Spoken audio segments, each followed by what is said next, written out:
The NC State University of Connecticut game tomorrow is lining up, right? The more and more I zero in on this matchup. By the way, if you want to zero in on this matchup, Pack Therapy Pod, the latest episode of the Pack Therapy Podcast is out now. Everywhere you can find podcasts. Myself and Pack legend Mike Glennon are joined by UConn legend Dan Orlovsky, who you see on ESPN all the time. Tells some stories about his playing days that are pretty funny when it involves playing against NC State. So you want to check out that podcast, find it everywhere podcasts can be found, and be sure to subscribe when you're there. And it's on YouTube. Already there. Already on YouTube. And subscribe while you're there as well. It's our 99.9 The Fan YouTube. This could be a bit of a bully ball matchup. The more and more I look at it, right, because the one side, when the state offense is out there, everyone's eyes are going to be on Brennan Armstrong and Robert and Nye and what that offense does, and rightfully so. When the other units are on the field, when UConn's offense is on the field and State's very high-powered defense is on the field, the strength-on-strength matchup is kind of interesting in that I looked up, went and did my deep dive into watching UConn games from a season ago. Their entire season turned around with their running game.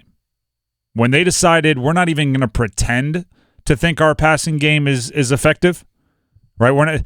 Sometimes coaches do the whole you got to run the ball to throw the ball. You got to throw the ball to open up the run. You need to have balance. And then occasionally you see a coach just go, listen, they watch film of us. They know we can't do that. So let's just do this. Right? Why are we pretending that we have to, throw it every fourth play just to keep them honest when they're not being kept honest at all anyway? So when they decided they were just going to run the ball, it started working. And that's kind of when they turned things around, started looking like a different team, ended up bowl eligible. They have 4 starters returning on that offensive line. They have 2 of their best running backs, 2 of their leading rushers, Victor Rosa and Devontae Houston are back. And it is kind of a true committee. They don't have like a bell cow. UConn is going to try to shorten the game and make it a fist fight.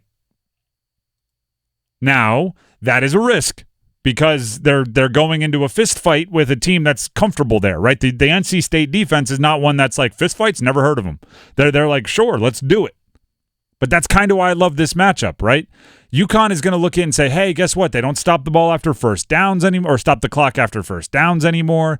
We're a running team. They have an offense that, if you look at what Anai and Armstrong did in the past, can put up points, so we don't want them to have that opportunity. Let's go ahead and make this a fist fight and slow it down. Now, on the other side, Tony Gibson, the defensive coordinator for State, who has led a very good defense over the years, called the defensive line for the Wolfpack this year the best he has ever coached. That's pretty good. He's coached some good ones here at State. He's coached at Michigan. He's been around the block a few times. The linebackers are led by Peyton Wilson, obviously. It's a pretty good one to be led by. Stud. New guys, Jalen Scott and Devon Betty, they're going to look to replace Drake Thomas and Isaiah Moore, so I get that you could look at that and say, oh, that's a lot of production to replace. But Scott's going into his 5th year in Raleigh. He's played a lot, too. Betty's going into his 4th year. So these guys it's not like they're wide-eyed freshmen, right? They're the older and more grizzled you get, the more comfortable you are in those bully ball fights. And something Dave Dorn spoke about earlier this week, because of COVID, some guys staying an extra year, some of these guys that normally would have played last season or the year before kind of had to wait their turn a little bit longer. So these guys are ready to go. So I love that UConn's going to come out and try to run the ball, because State's going to be sitting there going, do it. And that's like the moment where you recognize, there's a moment, if you've ever seen first of all, I don't advocate fighting in these situations ever. It's always kind of a dumb thing, and it's always arguing over nothing.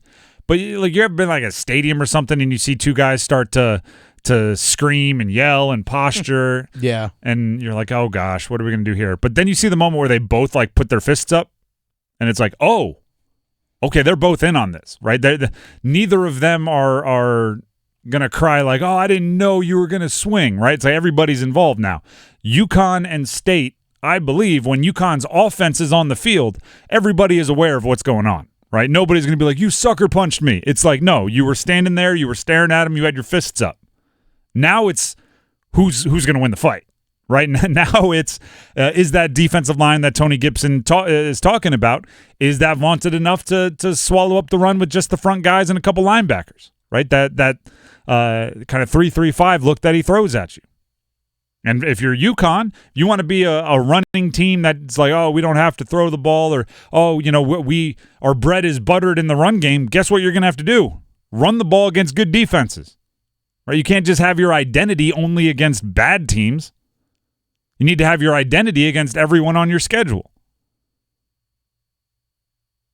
That's when you know you've arrived, and UConn is trying to arrive. Right? I mentioned that we have Dan Orlovsky, a former UConn great and ESPN personality, on the Pack Therapy Pod this week that I host. You can find it everywhere podcasts can be found. He talks about how over the last 2 years under Jim Mora, the program has kind of grown to look more like a traditional college football program. Well, guess what?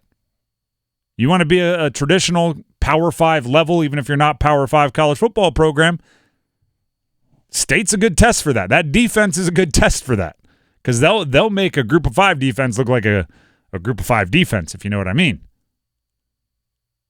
Or an offense, I should say. Their defense will make the opposing team, it's a litmus test, right? If you're jumping up a weight class, they're heavyweight. But I do love the idea of just like a fastball pitcher and a power hitter. I'm going to try to throw it 102 by you. I'm going to try to hit this into the third row of the stands, or third deck of the stands even. Let's see what happens. Don't throw me your knuckle curve. That's not what you do. I don't think UConn's going to be trying to do that, and I think State's going to be sitting, dead red on the fastball. It's exciting. Looking forward to it. It's tomorrow, by the way. I don't know if I've said that. I'm very excited. Pumped. It's tomorrow. Real football that matters. Tomorrow. I just love how we're going in just completely unknown.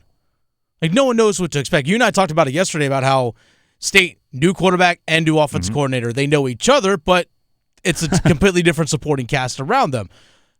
So there has to be a lot of vouching in that situation. Tons. Where Robert and Nye is like drawing up something crazy on the whiteboard, and all the other players are looking at Armstrong, and he's like, just trust me. He's good. Just give it a minute. He'll land the plane. Just give it a minute. Yeah. So there's so much unknown. It's funny because the only team in the triangle that we actually truly know going in is like Riley Leonard back at Duke, and they have the same offensive coordinator back.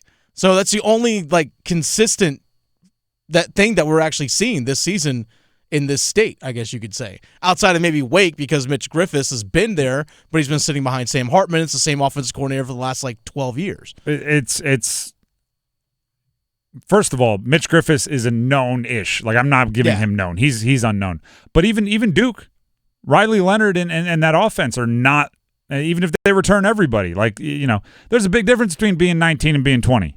Yeah. There's a big difference between being 20 and being 21. There's a big difference between sneaking up on people and being the hunted. There's a big difference in a lot of this.